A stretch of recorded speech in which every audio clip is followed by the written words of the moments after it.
Hello class, welcome to this week's filmmaking lesson.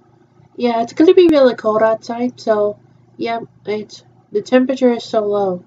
So we should probably be careful, okay? So first, let's do home video releases. Let's do Walt Disney home video releases. So you go to 2019 home video, and then show up on Wikipedia. There's no 2020 yet, but we'll do. Okay, so I need to show up on this one. Okay, here it goes. So today we'll be doing Iron Man 2010 film. Here's a plot in this film. In Russia, the media covers Tony Stark's disclosure of his identity as Iron Man. Ivan Vanko, whose father Ivan Vanko has just died, sees this and begins building a miniature arc reactor similar to Stark's. 6 months later, Stark is a superstar and uses his Iron Man suit for peaceful means, resisting government pressure to sell his designs. He reinstitutes the Stark Expo to continue his father Howard's legacy.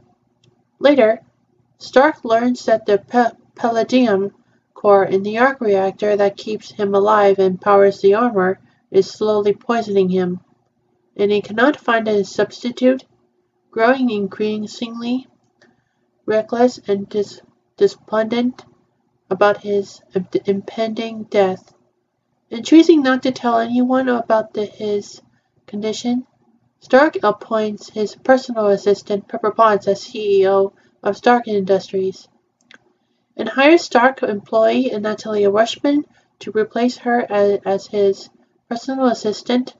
Stark competes in the Monaco Historic Grand Prix, where he is attacked in the middle race by Vanko, wielding electrified whips. Stark dons his armor and defeats Vanko, but the suit is severely damaged. Vanko explains his intention was to prove to the world that Iron Man is not invincible. Impressed by Vanko's performance, Stark rival, Justin Hammer, fakes Vanko's death while breaking him out of prison and asks him to build a line of armored suits to upstage Stark. During what he believes is his final birthday party, Stark gets drunk while wearing the Iron Man suit. Disgusted, Stark's best friend, U.S. Air Force Lieutenant Colonel James Rhodes, dons Stark's prototype armor and tries to restrain him. The fight ends in a stalemate, and Rhodes confiscates the armor of for the U.S. Air Force. Nick Fury, director of the SHIELD, approaches Stark, revealing Rushman to be Agent Natasha Romanoff, and that Howard Stark was a SHIELD. Founder Wilm Fury knew personally. Fury explains that Vanko's father jointly invented the arc reactor with Stark, but when Ensign tried to sell it for profit, Stark had him deported. The Soviets send Ensign to the Gulag. Fury gives Stark some of his father's old material. A hidden message in the diorama of the 1974 Stark Expo proves to be a diagram of the structure of a new element. With the aid of his JARVIS, Stark synthesizes it. When he learns that Vanko is still alive, he places the new element in his arc reactor and ends in his palladium dependency. At the expo, Hammer unveils Vanko's armored drones, led by Rhodes in a heavily weaponized version of the prototype armor. Stark arrives to warn Rhodes, but Vanko remotely takes control of all the drones and Rhodes' armor and attacks Stark. Hammer is arrested, while Romanoff and Stark's bodyguard Happy Hogan go after Vanko at Hammer's factory. Vanko escapes, but Romanoff returns control of Rhodes' armor. Stark and Rhodes together defeat Venkel and his drones. Venkel commits suicide by blowing up his suit, along with the defeated drones.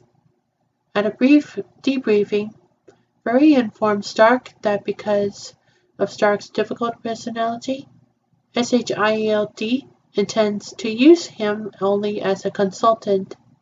Stark and Rhodes receive medals for their heroism. In a post-credit scene, SHIELD Agent Phil Coulson reports the discovery of a large hammer at the bottom of the crater in the desert of New Mexico. Alright. On tomorrow, we'll be doing Iron Man 3 2013 film. Here is a plot in this film. At a New Year's Eve party in 1999, Tony Stark meets scientist Maya Hansen, the inventor of an experimental regenerative treatment named Extremis that allows recovery from crippling injuries. Disabled scientist Aldrich Killian offers them a place in his company, Advanced Idea Mechanics, but Stark rejects him.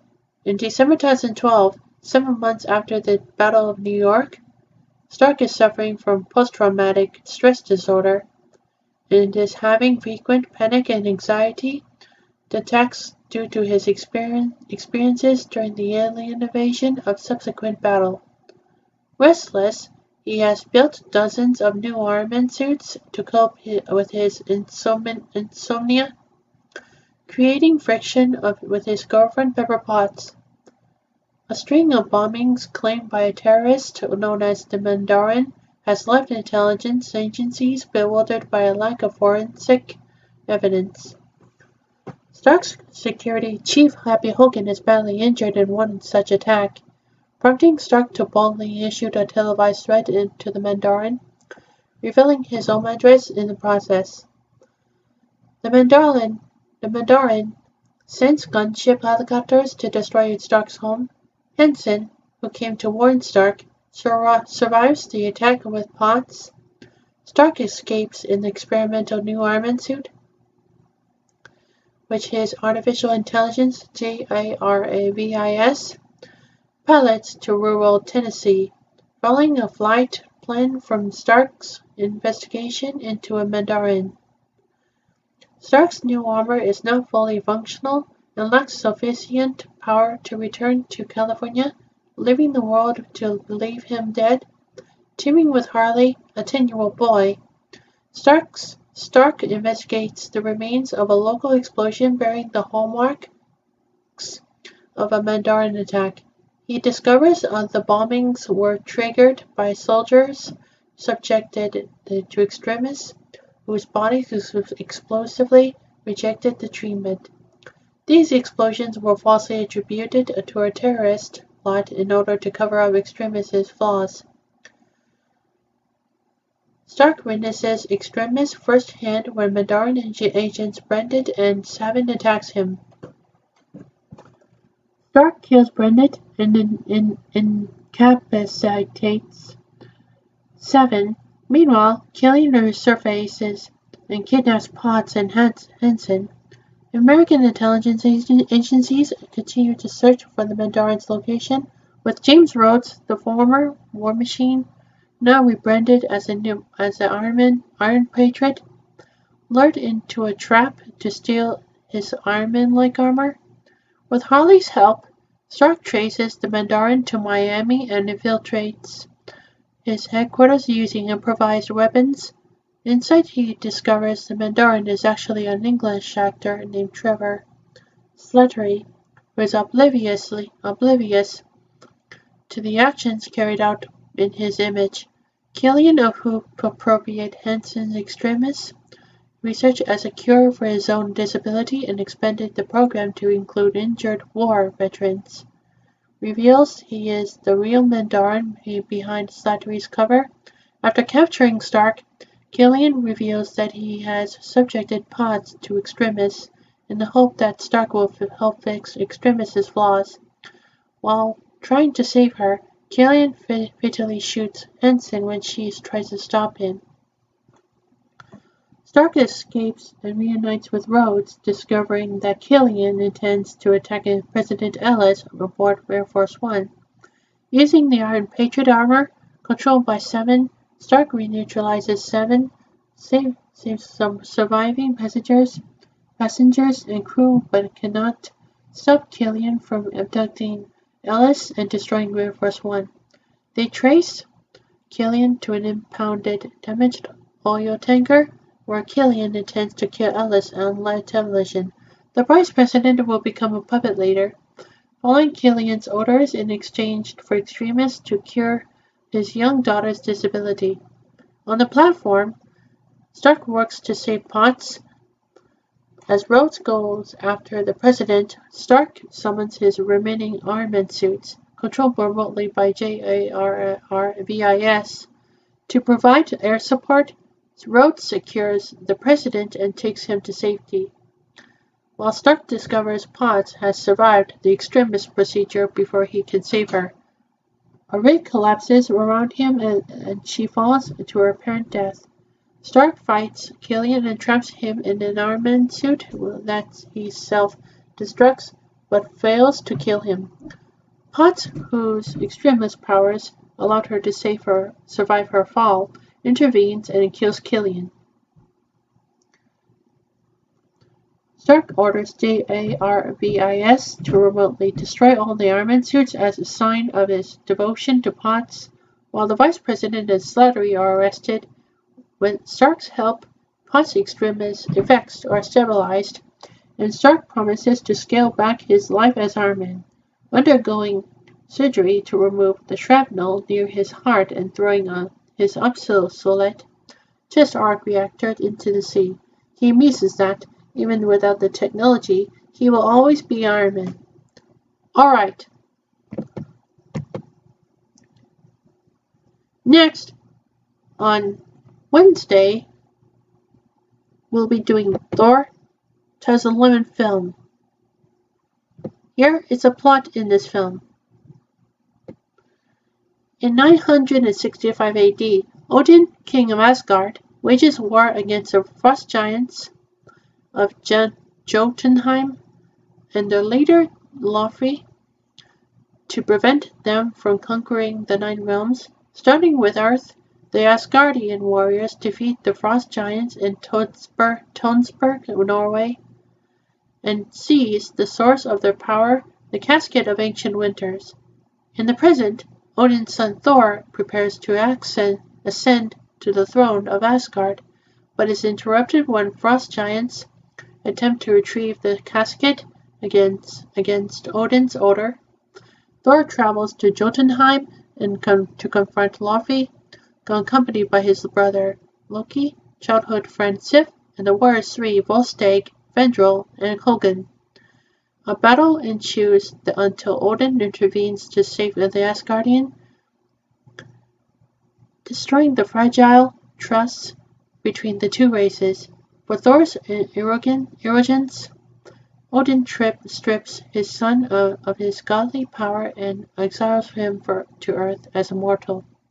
Accompanied by his hammer Mjolnir, now protected by an ancient enchantment that allows only the worthy to wield it, Thor lands in New Mexico, where astrophysicist Dr. James Foster, her assistant Darcy Lewis, and mentor Dr. Eric Selvig find him.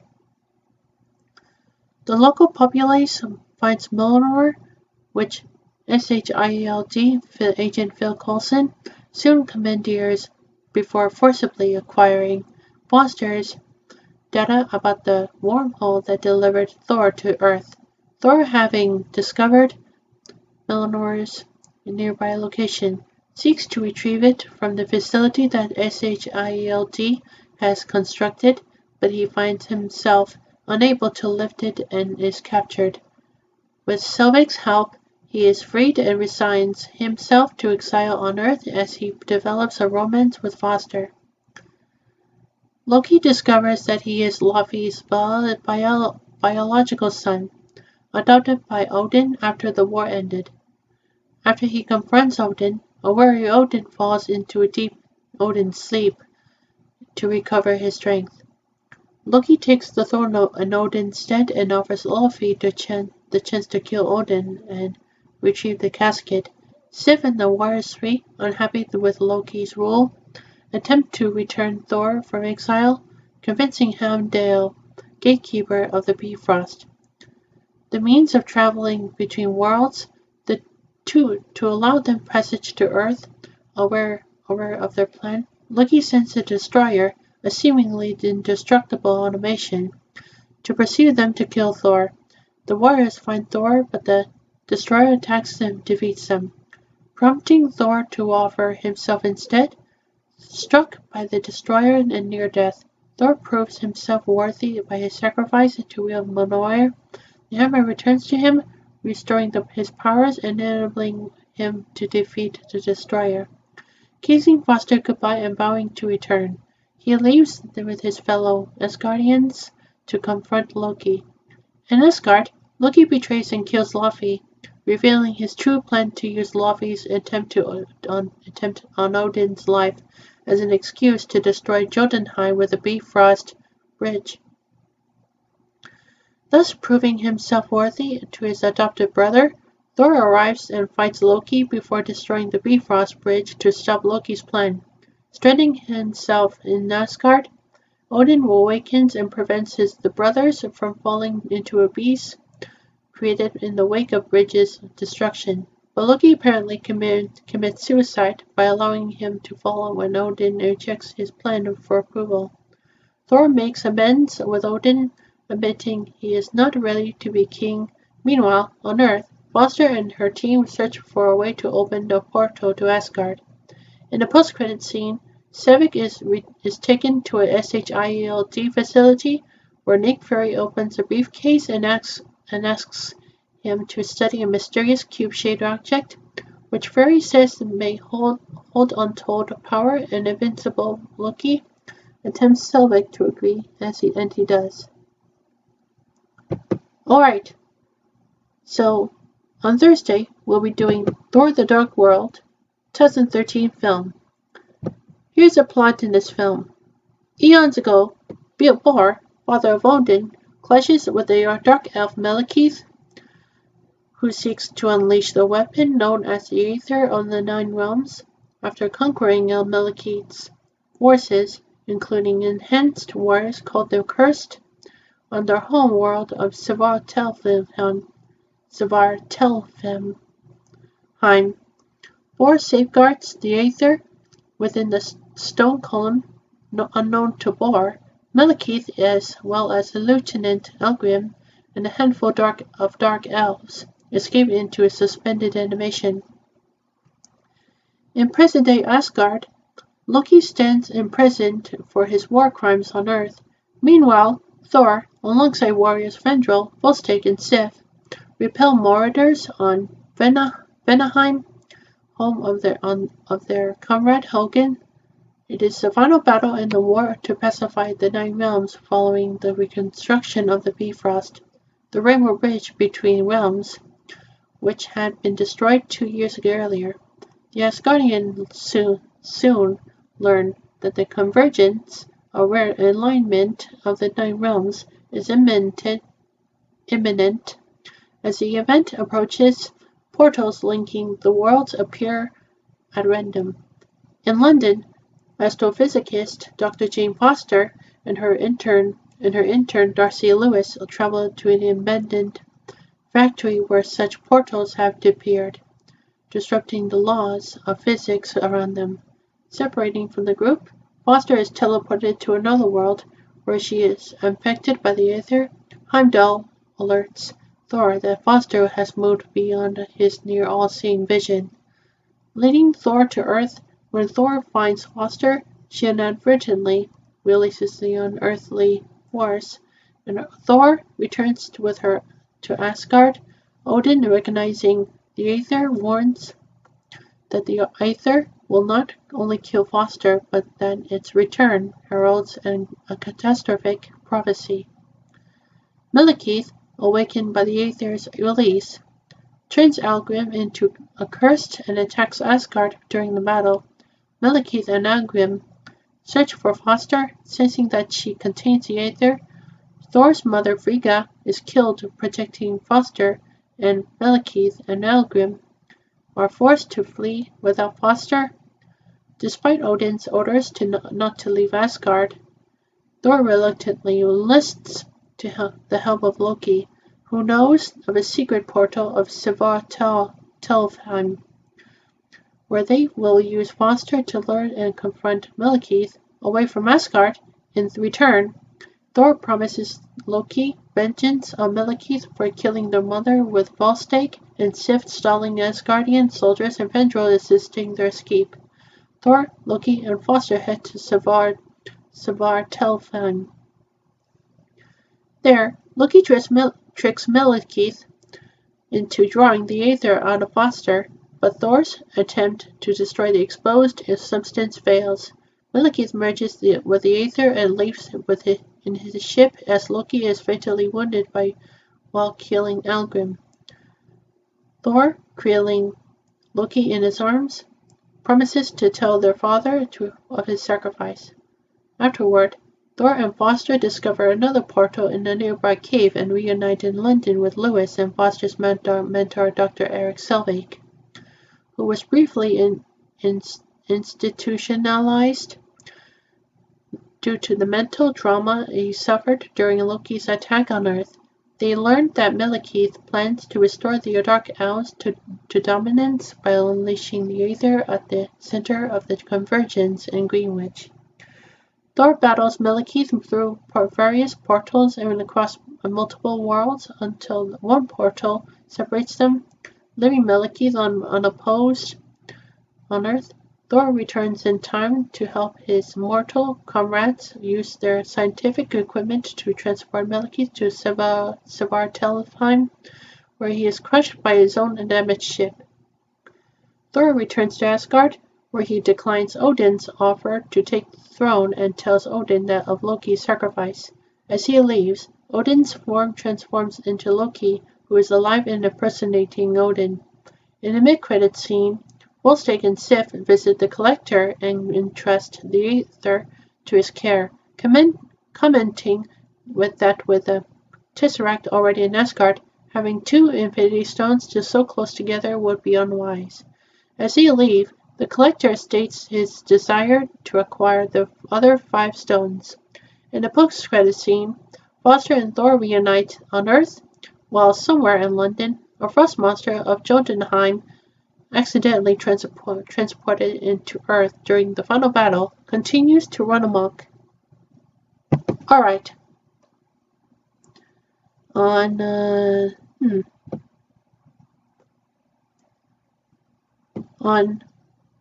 Friday, we'll be doing a London Disney 1992 film. Here's a plot to this film. Jafar, the royal vizier of the fictional city of Agrabah, placed near the Jordan River, and his parrot Iago seek a lamp hidden within the Cave of Wonders. They are told that only one person is worthy to enter, the diamond in the rough, whom Jafar later identifies as Aladdin, an Agrabah street urchin. Princess Jasmine of Agrabah, upset that the law requires her to marry a prince instead of one she loves, escapes the palace and meets Aladdin and his pet monkey Abu. The palace guards capture Aladdin on Jafar's orders. Jasmine confronts Jafar to demand Aladdin's release, but he lies and says that Aladdin has been executed. Disguised as an old man, Jafar frees Aladdin and Abu and brings them to the cave, ordering them to retrieve the lamp. Inside, Aladdin finds a magic carpet and obtains the lamp. Defying Aladdin's instruction to touch nothing but the lamp, Abu grabs a jewel. Aladdin, Abu, and the carpet rush to escape the cave as it collapses. Aladdin gives the lamp to Jafar, who throws both Aladdin and Abu back into the cave, though not before Abu steals the lamp back. Trapped, Aladdin rubs the lamp and meets the genie who lives inside it. The genie grants Aladdin 3 wishes. Aladdin tricks the genie into freeing them all from the cave without using a wish.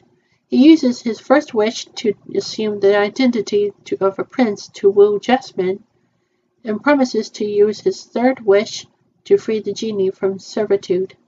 At Iago's suggestion, Jafar plots to become Sultan by marrying Jasmine. Aladdin, as Prince Ali Baba, arrives in Agrabah with a large host, but Jasmine becomes angry when he discusses her fate with her father and the Sultan and Jafar without her.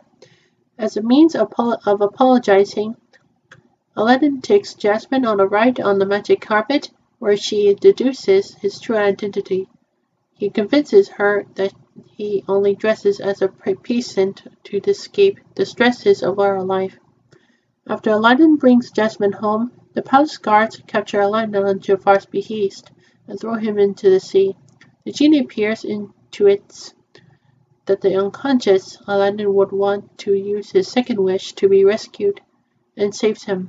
Aladdin returns to the palace and exposes Jafar's evil plot.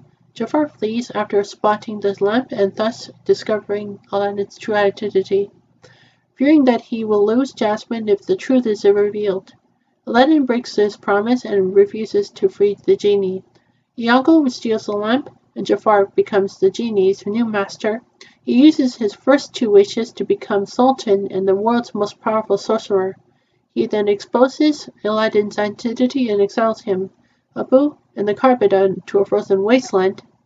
They escape and return to the palace. Jasmine tries to help Aladdin steal the lamp back, but Jafar notices and overpowers the heroes with his magic.